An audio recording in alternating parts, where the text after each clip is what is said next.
আসসালামু আলাইকুম ভিউয়ার্স, সবাই কেমন আছেন? শুরু করেছি মহান আল্লাহ সুবহানাহু ওয়া তাআলার নামে। আমি সাব ইন্সপেক্টর বাবুল আহমেদ আছি আপনাদের সাথে। আমি বর্তমানে এপিবিএনে কর্মরত আছি। এর আগে ডিএমপি ডিবিতে কর্মরত ছিলাম, তার আগে পুলিশ হেডকোয়ার্টারে কর্মরত ছিলাম, তার আগে কুড়িগ্রাম জেলা পুলিশে কর্মরত ছিলাম। আজকে আলোচনা করব জমি থেকে বেদখল হলে করণীয় কী।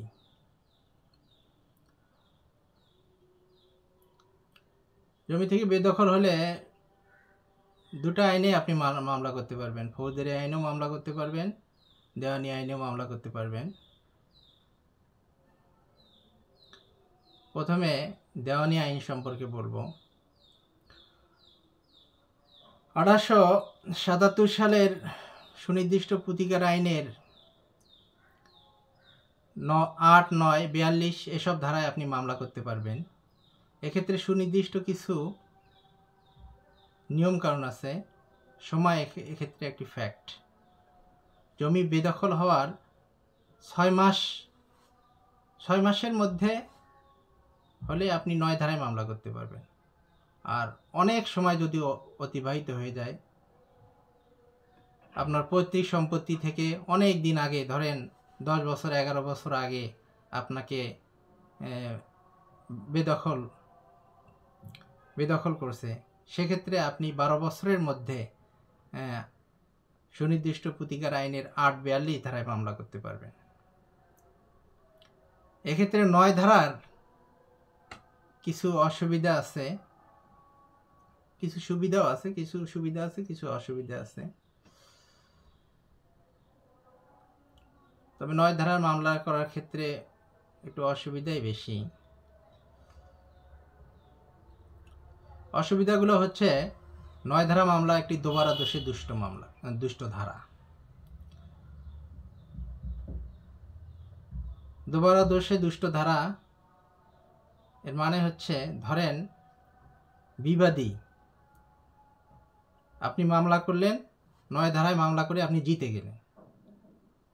বিবাদী আবার আপনার বিরুদ্ধে 8, 42 ধারায় মামলা করতে পারবে। এই জন্য এটি একটি দোবারা দোষের দুষ্ট ধারা। এটি চিরস্থায়ী সমাধান দেয় না।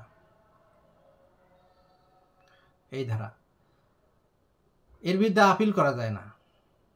নিম্ন আদালত যা রায় দিছে ওটাই চূড়ান্ত। ধরেন আপনার কোনো জমি সরকারি কোনো প্রতিষ্ঠান জোর করে ভোগ দখল করছে, এক্ষেত্রে সরকারের বিরুদ্ধে 9 ধারায় আপনি মামলা করতে পারবেন না। সরকারের বিরুদ্ধে মামলা করতে গেলে আপনাকে 8, 42 ধারায় মামলা করতে হবে।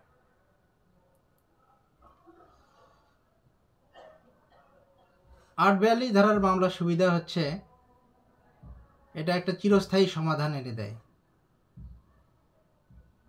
মালিকানা সুপ্রতিষ্ঠিত করে।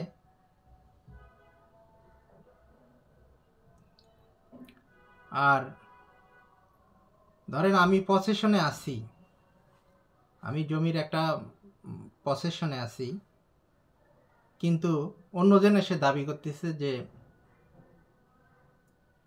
না, আমি জমির মালিক, ওই জমি আমার। সেক্ষেত্রে আপনাকে 42 ধারায় প্রতিকার পেতে হলে আপনাকে 42 ধারায় একটি মামলা করতে হবে।